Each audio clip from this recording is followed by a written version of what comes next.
माझी मम्मी का बरं केक बनवते असा सगळ्यांना प्रश्न पडला असेल. तर मी लास्ट व्हिडिओमध्येच सांगितलं होतं की आज आहे माझा बर्थडे, पण मी स्वतःसाठी केक नाही बनवणार आहे, कारण की मी इतके केक बनवले की माझी इच्छाच नव्हती स्वतःसाठी केक बनवायची.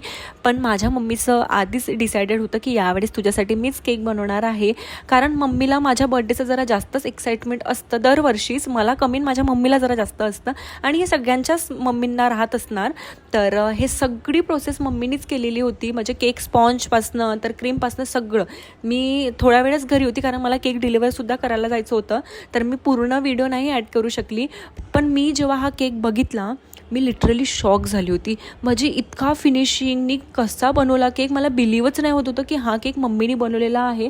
कारण पहिल्यांदा माझ्या मम्मीने हा केक बनवलेला होता, तर मला ट्रस्टच नाही होत होता. कारण मी सुद्धा जेव्हा पहिल्यांदा केक बनवला होता क्लासेसनंतर, तर इतका फिनिशिंगनी मी नाही बनवला होता. तर मी असं खूप ब्लेस फील करते की मला इतकी छान फॅमिली मिळालेली आहे. म्हणजे ते इतके एफर्ट्स करतात माझा दिवस स्पेशल करायला. माझा दादा, वहिनी, माझी बहीण, माझा फ्रेंड, मम्मी, या सगळ्यांनी खूप एफर्ट्स लावले माझा बर्थडे छान करण्यासाठी. तर थँक्यू सो मच त्या सगळ्यांना. आणि मी सगळ्यांना रिप्लाय नाही देऊ शकली, इतके मेसेजेस होते की सगळ्यांना पॉसिबल नाही झालं रिप्लाय देणं, त्यासाठी मनापासून सॉरी. आणि इतके छान छान मेसेजेस विशेस केले त्यासाठी थँक्यू. तर असा होता माझा दिवस. त्यानंतर मग आम्ही सगळेजणं डिनर करायला गेलो. तर असा माझा बर्थडे सेलिब्रेट झाला. Thanks for watching guys. भेटूया नेक्स्ट व्हिडिओमध्ये. बाय.